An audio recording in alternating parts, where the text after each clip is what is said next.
I'm at a TA at Travel Centers of America in Harbor Creek, Pennsylvania, just east of Erie.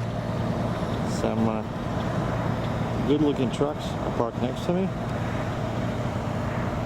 And the reason we're doing a movie today is because it's a great day for a SERGEI DRATCHEV operation.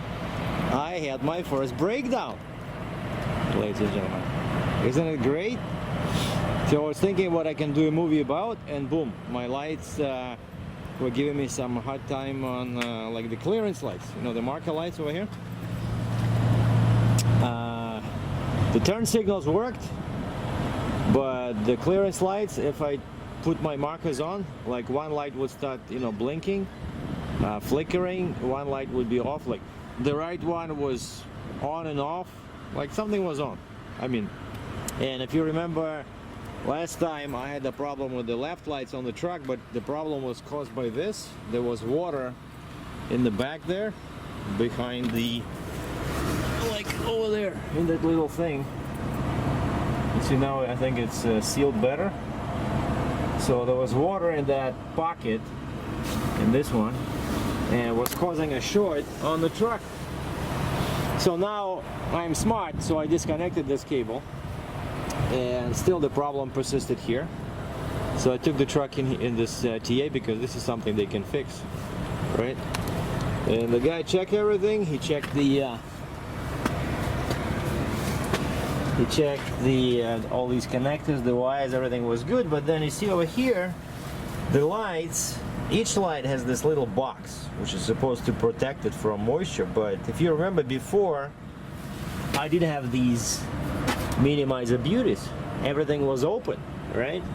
And this is exactly what happens. He found that when the water gets in at the top here, it accumulates at the bottom, and he says it was full of moisture, both of these boxes, and basically the lights went bad. And the way the lights were oriented, the position, the connector was at the bottom where the water was. So the guy said now he flipped it over, so now the connector is at the top here. But I said, shall maybe, you know, seal them? He wasn't sure about that because it's so flexible, you know. But he says maybe you can just make a couple of holes at the bottom so that at least the water does not stay in there, you know. So, cost me a couple $100. Some people would argue that, you know, you can make it yourself, you can do it yourself, but this is nothing. This month I'm a rich guy. My last paycheck was pretty good. So Uncle Sergei can afford this. Plus it's really cold outside. Look, it's still snow, right? Wow, this gets really close to the fenders when you disconnect. Because that's how you wreck them, you know? And now I have to watch this bar. See this thing over there? Sometimes it loses pressure. Yeah.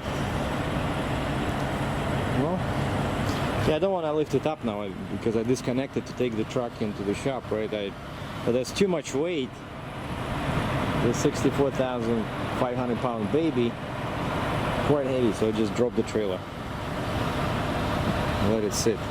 Oh, and what I was doing, I called a friend of mine who has a 2007 Volvo, and we just compared how much we both spent on truck repair. So this will be, you know, interesting look, basically new versus old. So I have truck payments, he doesn't. I pay about 3,100 Canadian, but that includes tax, sales tax, which I get back. So I think I pay about 2,800 Canadian, so about what, 2,500 US. But I'm paid in Canadian money, so US here does not count. And I got the truck in October 2014. Now it's end of March, pretty much April, so like 6 months. And this is my first repair, you know. $200, but if you could do it yourself, I don't know, $50 for the lights, LED lights. So it's not bad, you know. I don't count fenders because I should have gotten them from the factory. Like my next truck, as I mentioned before, I'm not getting a truck where any work has to be done at a local quote-unquote body shop. I want a truck where everything is done at the factory, including the lift axle, the rooftop flashing lights for, you know, heavy loads, everything. I want a truck come in, I get the key, I start, and I go make my dough. So this guy, so 2007 Volvo with a Cummins 15 liter, and he has just like my International, but he's put more miles on. So I think he's about what, 800,000–900,000 miles, and of course now it starts breaking down. And I asked him, I said, give me like a rough number. How much did you spend on repairs between October last year and now? And he said in these 6 months he spent between $8,000 and $10,000. Okay, but he has no payments. The truck has been you know, paid off, what, maybe a couple of years ago. So that's a comparison for you. So either you pay, let's say, $2,800 in my case for 6 months, and you pretty much have no repairs, or you drive a very old truck, you have no payments, but you spend, you know, pretty much like close to $2,000 per month on repairs. But then there's another thing.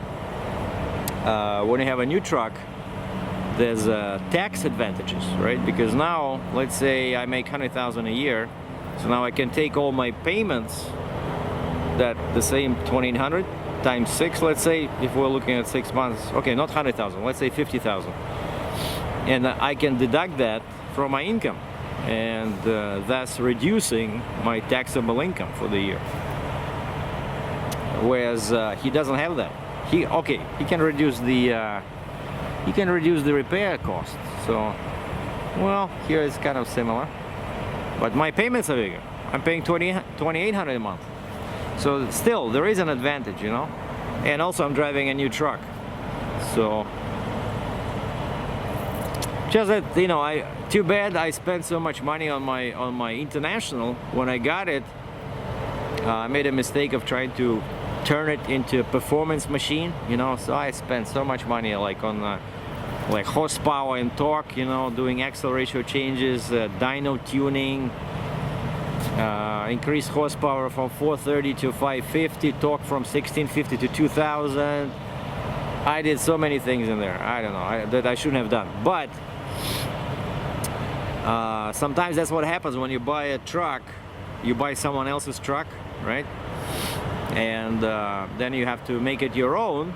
Like in my case, it was my first truck, so I thought, you know, I want to make like a perfect truck, you know, powerful, fast, perfect for my application. But this guy, my friend, he didn't do anything. Like first few years, he just drove the truck because he used it to pull dry-van trailers and now tankers. So he didn't do any of that modification. But what I'm trying to say is that never buy a truck from a dealer's lot, you know, unless you just hold generic freight, you know. I always think that it's better to wait 3-4 months and you know, build a custom truck specifically for you, so that when you get it, you don't have to spend anything on modifications, you know. So I don't know, like for me, all in all, it's better compared to my International, because here I have a truck that was custom designed for me, right? So the only thing I wish I had done was fenders, and now I still have to install the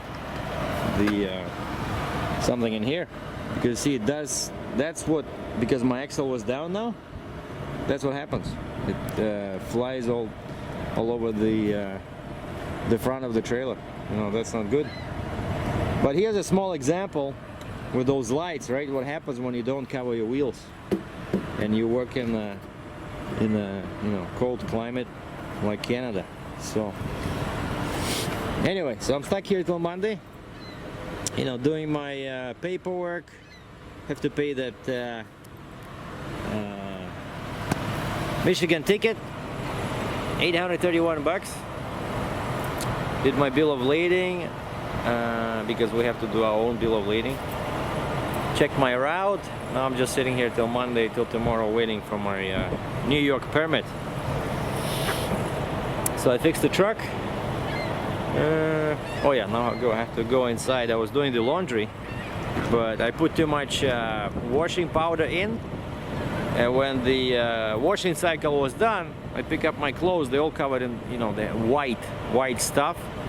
Basically, there was too much powder and not enough water, so I put it back in. And for the second time, just without soap, just water. Oh, and the good news is that this, check out that can what's in here. Looking good. Oh, and he has a big truck. Yeah, there's another guy over there. Oh, where did he go? There was a truck in there. Now he left. He just dropped his trailer. And this guy, seems like this is a real heavy thing because he has all these Jeeps and bolsters and stuff like that. I never can remember what is a Jeep, what is a bolster, but he has what? 3, 5, 8 axles. So that should be pretty heavy. Or maybe he just has the Jeep or whatever Jeep from his old load and he's just using it. I don't know. So anyway, sunny day in Pennsylvania, but really cold. Wow, I like my cam. Look at this. I bet if I increase the magnification, I can see the pilot drinking beer. No?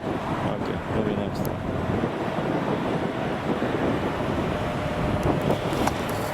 Well, thanks for watching. I'm SERGEI DRATCHEV in Harbor Creek, Pennsylvania. Be safe.